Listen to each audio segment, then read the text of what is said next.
Hello everybody, my name is Vinwar. I'm grade 6 at the was a private school. Today I will talk about this great man in mathematics. His name is Isaac Newton. He was one of the greatest scientists who ever lived. He was an English math, physics and astronomer. He was born in 25 December in 1642 at Lincolnshire in England, and his father was died before he was born, and he was raised by his grandmother. As a child, Newton was interested in mathematics, reading and science. He was educated at the King's School in Grantham, and this picture is that time when Isaac Newton studied there. It's an old picture of King's School in Grantham.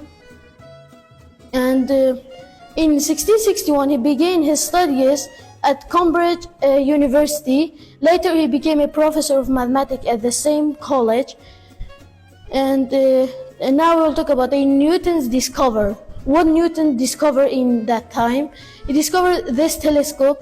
The first reflecting telescope was made by Isaac Newton in 1668, and the capture light emitted by the celestial bodies in space.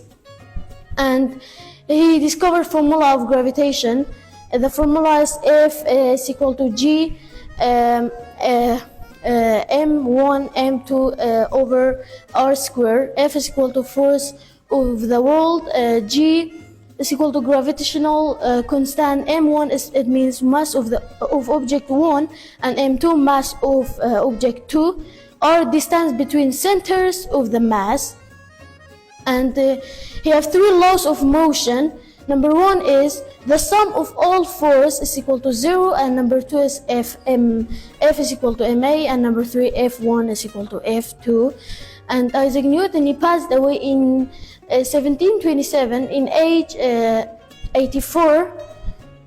And thank you for listening.